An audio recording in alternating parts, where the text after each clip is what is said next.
आप जब किसी को ये बोलते हैं कि मैं आपको माफ़ नहीं कर सकता या नहीं कर सकते, इसका मतलब क्या है?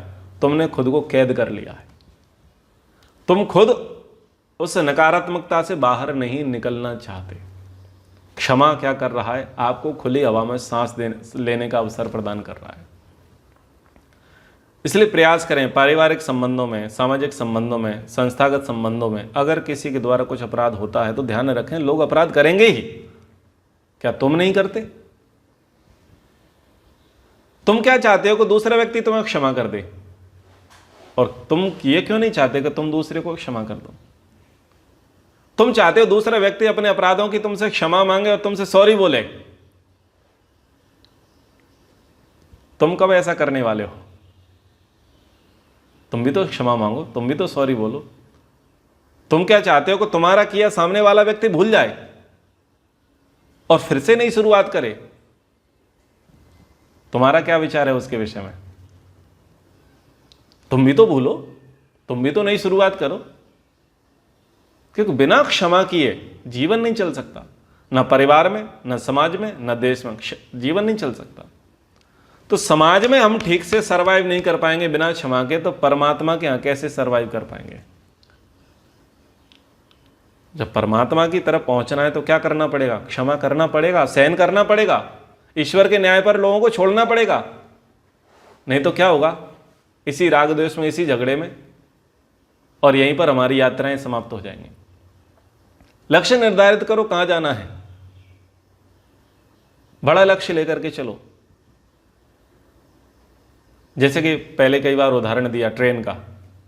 आप रेलवे स्टेशन पर आए और ट्रेन का सिग्नल हो चुका है, ट्रेन प्लेटफॉर्म पर आ चुकी है, और अब कुछ ही मिनटों में, 1-2 मिनटों में क्या होता है, घंटी लगने वाली है, वो जाने वाली है, और इतने में आप दौड़ रहे हैं तो कोई सामने से दौड़ रहा है, धक्का मुक्की होगी, बैग गिरेगा, टूटेगा, कुछ ना कुछ तो होगा। अब ऐसे में आप क्या करोगे? उससे हर्जाना वसूलोगे?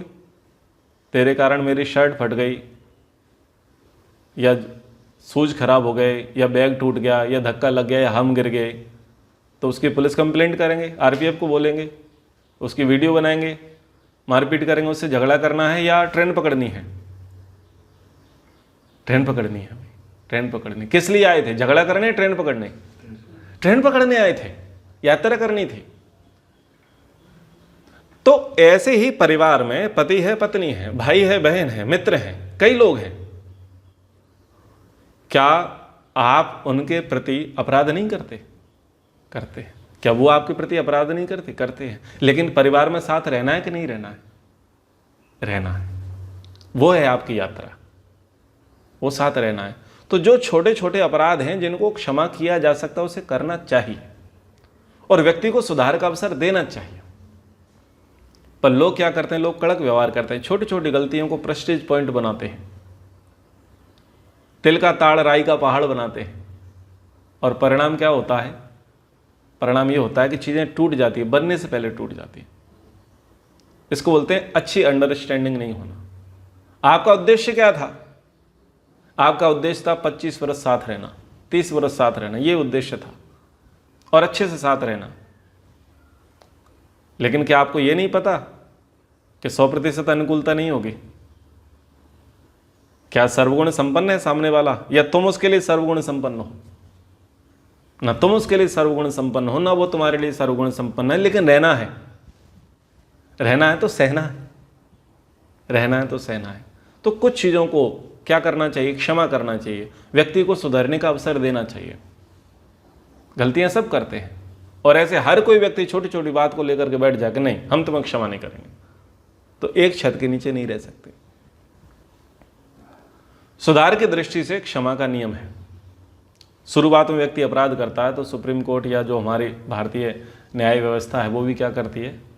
क्षमा और सुधार का एक प्रयास करते हैं कि चलो क्षमा करते हैं, सुधार का अवसर देते हैं। जो व्यक्ति एक अपराध को बार बार करे वो क्षमा के योग्य नहीं, वो दंड के योग्य है।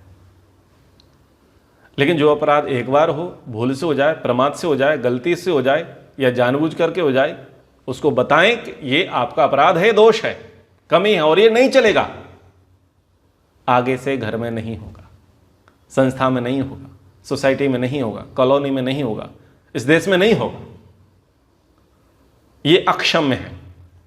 कुछ अपराध क्षमा करने योग्य होते हैं और कुछ अपराध कैसे होते हैं जो अक्षम्य हों। तो वो पहले से लाइन खींच देनी चाहिए, बता देना चाहिए कि देखो अब ये कर लिया है ना, ये लास्ट है, अगली बार नहीं होगा, नहीं तो आप दंड के लिए तैयार रहें। तो ऐसे बात बनती है।